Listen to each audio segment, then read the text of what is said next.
दोस्तों, डर डर हमेशा से इंसान का पीछा करता रहा है। सदियां बीत जाने पर भी ये अलग अलग तरह से अपना रूप दिखाता रहता है। ये छोटी सी कहानी भी डर और रोमांचक का एक मिला जुला रूप है, जिसे कई बार मैंने मेरे गांव के अनेक लोगों से सुना था। ये कहानी हमारे गांव में हर कोई जानता है। कहानी सुनने पर जो मेरे सामने आया वह मैं आप सब तक पहुंचा रहा हूँ। जो कहानी मैंने सुनी वह इस प्रकार थी।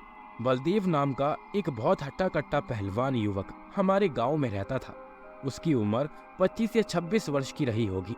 पहलवान ऐसा कि हर दंगल वही जीतता था।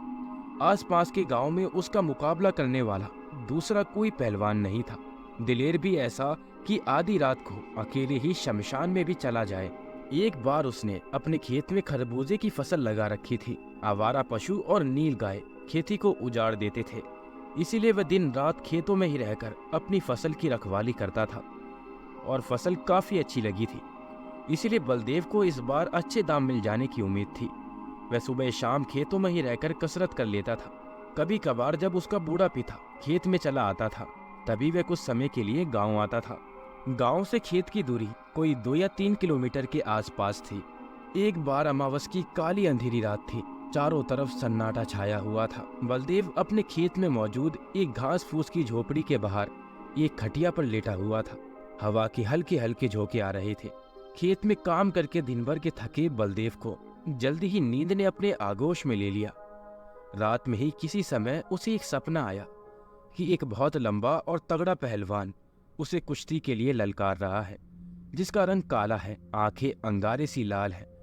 दोनों के बीच कड़ा मुकाबला होता है। पता नहीं कितनी देर तक दोनों लड़ते रहे और दोनों ही थककर चूर हो गए थे, मगर कोई भी हार मानने को तैयार नहीं था। परंतु अचानक ही काले पहलवान के एक दांव में फंसकर बलदेव हारने की कगार पर पहुंच गया और ठीक उसी पल उसकी आंखें खुल गईं।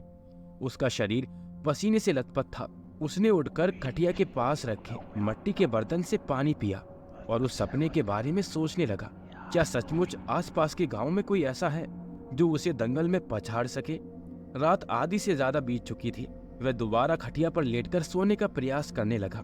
फिर अचानक उसे ऐसा लगा कि उसके खेत में कोई घुस आया है, क्योंकि उसे कदमों की आवाज सी आ रही थी। उसने उठकर देखने का निर्णय लिया, क्योंकि अंधेरा होने के कारण उसे वहां से कुछ भी दिखाई नहीं दे रहा था। जब वह आवाज की दिशा में आगे बढ़ा तो उसे एक काली परछाई सी एक स्थान पर खड़ी दिखाई दी, और कोई होता तो ये देखकर डर गया होता। मगर बलदेव पहलवान होने के साथ साथ दिलेर भी था। उसने आवाज लगाई, कौन है? मगर कोई प्रतिक्रिया नहीं हुई। अब वह परछाई के बिल्कुल पास आ चुका था। अंधेरे में देखने की कोशिश करते हुए बलदेव को लगा कि वह कोई काला सा आदमी है। लाल अंगारे सी आंखें, लंबा तगड़ा शरीर। अचानक ही बलदेव उछल पड़ा, क्योंकि जिसके साथ वह सपने में कुश्ती लड़ रहा था, ये आदमी हूबहू वैसा ही दिखाई दे रहा था। ये कैसे संभव है? क्या उसे कोई धोखा हुआ है?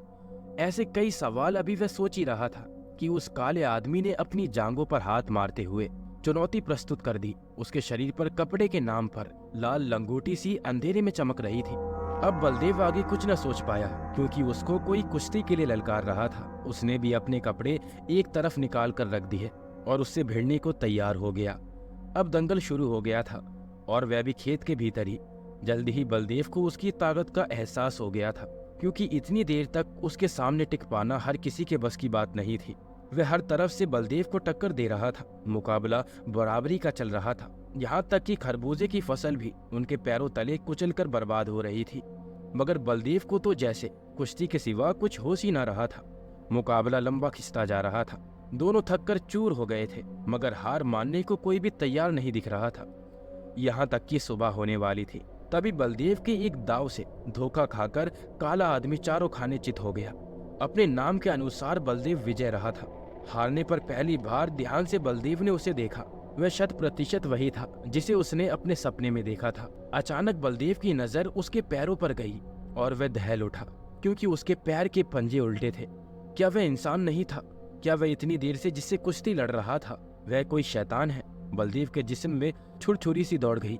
कभी न डरने वाले बलदेव को आज पहली बार डर का एहसास हो रहा था। इतनी देर में वह उल्टे पंजों वाला भी उठ गया और असावधान और हैरानी में उलझे हुए बलदेव की गर्दन मरोड़ दी।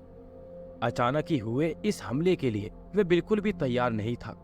उसकी गर्दन की हड्डी के टूटने की आवाज और उसकी चीखें दोनों एक साथ सुनाई दे रही थी। सुबह जब गांव के लोग खेतों में पहुंचे तो भयंकर मंजर उनकी आंखों के सामने था। बलदेव का सारा खेत उजड़ा पड़ा था, खरबूजे की फसल पूरी तरह से तबाह हो गई थी और उनके बीच में बलदेव पड़ा था जो अंतिम सांसें गिन रहा था। उसने रात को हुई घटना टूटे फूटे शब्दों में बताई और दम तोड़ दिया। पूरे गांव में खबर फैल गई थी कि बलदेव को मारने वाला कोई इंसान नहीं बल्कि कोई शैतान या जिन था। जिसने भी ये सुना वह थरथरा कर रह गया।